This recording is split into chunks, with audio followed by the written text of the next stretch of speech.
फूल, अलग अलग फल ये बना, हम लोग इसको सोचते भी नहीं है। हम लोग तो बस सोचते हैं कि ये हमारा अधिकार है, इसको तो आरे पृथ्वी माँ ने देना ही चाहिए।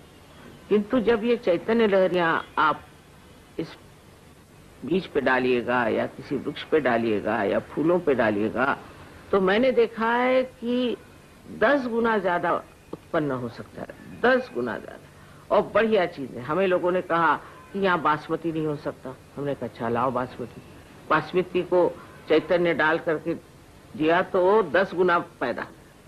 इतना बड़ा बड़ा सूर्य का फूल निकला, इतना बड़ा सूर्य का फूल निकला। वो कलेक्टर को दिखाया, पेपर में आ गया। हमारे जो सहयोगी है उनके घर आप जाके देखिए, उनके खेतों में जाके देखिए तो उनके खेत हरे भरे हैं। इतना ही नहीं, उनके जो सब्जियां लगी सब कुछ बिल्कुल फर्क। और फिर वो हाइब्रिड सीड नहीं लेते, नॉन हाइब्रिड। हाइब्रिड सीड लेने में आप किसी भी हाइब्रिड सीड बनाने वाली कोई कंपनी होगी उसके गुलाम हो गए। पर ये तो नॉन हाइब्रिड सीड।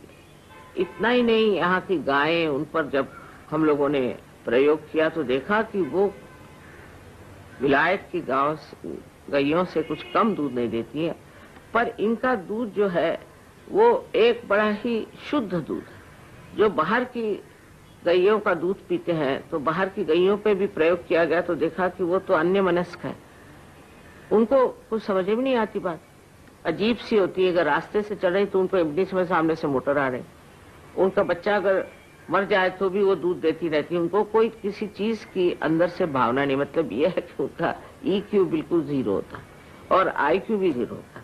ऐसे लोग, ऐसे गायों का दूध पीने से हम लोग का भी वही दशा हो रही है, क्या फायदा। तो ये सब चीजें बदल सकती हैं। और ये दैवी जो चीज है, इसका जो आशीर्वाद है इस देश के लिए विशेष रूप से मिल सकता है, क्योंकि ये देश योग भूमि है। यहाँ बड़े बड़े महान लोग हो गए और उन्होंने अपना यहाँ खून बहाया, वो सब का पुण्य आज हमें मिलने वाला है।